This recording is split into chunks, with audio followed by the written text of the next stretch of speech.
Assalamualaikum warahmatullahi wabarakatuh. Perkenalkan, nama saya Talisa Fania Soeharto dari kelas 11 IPS 3. Saya di sini ingin menjelaskan mengenai kembali ke negara kesatuan untuk materi sejarah Indonesia. Setelah RIS menerima pengakuan kedaulatan, segera muncul rasa tidak puas di kalangan rakyat, terutama negara-negara bagian yang terletak di luar RI. Sebanyak 15 negara bagian terasa berbau kolonial karena negara-negara tersebut merupakan ciptaan Belanda, sehingga mereka belum merdeka sepenuhnya. Negara-negara bagian ciptaan Belanda diantara negara Indonesia Timur atau NIT, negara Sumatera Selatan yang meliputi Palembang dan sekitarnya, negara Pasundan atau yang kita kenal dengan Jawa Barat, negara Sumatera Timur, negara Jawa Timur, serta negara Madura. Ada juga daerah otonom yang ciptaan Belanda diantaranya Kalimantan Barat, Kalimantan Timur, Kalimantan Tengah, Kalimantan Selatan, Kalimantan Tenggara, Jawa Tengah, Bangka Belitung, serta Riau Kepulauan. Latar belakang Indonesia kembali ke negara kesatuan. Yang pertama, Negara Republik Indonesia Serikat atau RIS tidak sesuai dengan cita-cita proklamasi 17 Agustus 1945. Masyarakat Indonesia tidak puas dengan hasil RMB yang melahirkan negara RIS.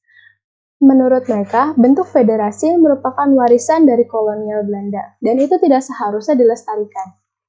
Yang ketiga, negara-negara bagian di dalam Republik Indonesia Serikat selain Republik Indonesia mengalami kesulitan dalam bidang politik, pemerintahan, dan sosial ekonomi, serta sosial budaya, dan sebagainya. Reaksi masyarakat Indonesia lebih condong ke kontra. Yang pertama, menuntut pembubaran RIS karena tidak sesuai dengan proklamasi tadi. Yang kedua, demonstrasi kembali ke NKRI. Karena adanya dua faktor ini, maka pemerintah pun mengeluarkan Undang-Undang Darurat Nomor 11 Tahun 1950 yang berisi tentang cara-cara perubahan susunan kenegaraan dari wilayah Republik Indonesia Serikat ke negara kesatuan. Akibatnya, negara RIS sendiri mengakibatkan banyak negara bagian yang membubarkan diri. Serta banyak negara juga yang menyerahkan kekuasaannya pada RIS dan bergabung dengan RIS.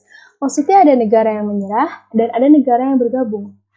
Serta pada tanggal 22 April 1950, negara Republik Indonesia Serikat hanya Republik Indonesia sendiri, serta negara Sumatera Timur dan negara Indonesia Timur. Sisanya mereka tidak bergabung dengan negara Indonesia. Republik Serikat.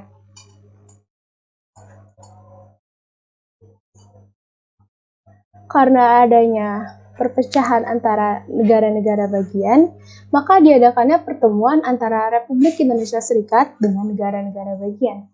Perdana Menteri RIS yang diwakili oleh Muhammad Hatta mengadakan pertemuan dengan Sukawati dari negara Indonesia Timur dan Mansur dari Sumatera Timur. Mereka sepakat untuk membentuk Negara Kesatuan Republik Indonesia melalui penggabungan dengan Republik Indonesia Serikat.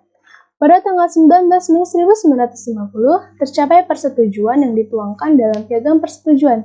Isi pokoknya adalah 1. Kesediaan bersama untuk membentuk Negara Kesatuan sebagai penjelmaan dari negara RI yang berdasarkan pada Proklamasi 17 Agustus 1945. Yang kedua, penyempurnaan Konstitusi RIS dengan memasukkan bagian-bagian penting dari Undang-Undang Dasar Republik Indonesia tahun 1945. Untuk ini diserahkan kepada panitia bersama untuk menyusun rencana Undang-Undang Dasar Negara Kesatuan. Panitia bersama dibentuk untuk melaksanakan isi Piagam Persetujuan yang disetujui pada tanggal 19 Mei 1950 dan menyusun rencana Undang-Undang Dasar Negara Kesatuan.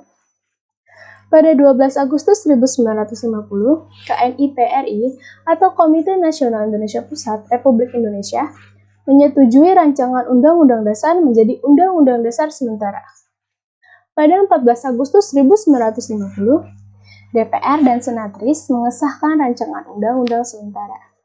KNIP menjadi undang-undang yang disebut dengan Undang-Undang Dasar Sementara UUDS tahun 1950. Kembali ke Negara Kesatuan. Pada 15 Agustus tahun 1950, dalam rapat gabungan DPR beserta Senat Republik Indonesia Serikat, Presiden Soekarno membacakan Piagam Persetujuan terbentuknya Negara Kesatuan Republik Indonesia. Terbentuknya negara Republik Indonesia ini diresmikan pada tanggal 17 Agustus 1950 dengan Insinyur Soekarno sebagai Presiden dan Muhammad Hatta sebagai Wakil Presiden Republik Indonesia. Dengan kembalinya ke negara kesatuan ini, maka berakhirlah era Republik Indonesia Serikat. Sekian penjelasan dari saya, lebih kurangnya saya mohon maaf. Terima kasih. Wassalamualaikum warahmatullahi wabarakatuh.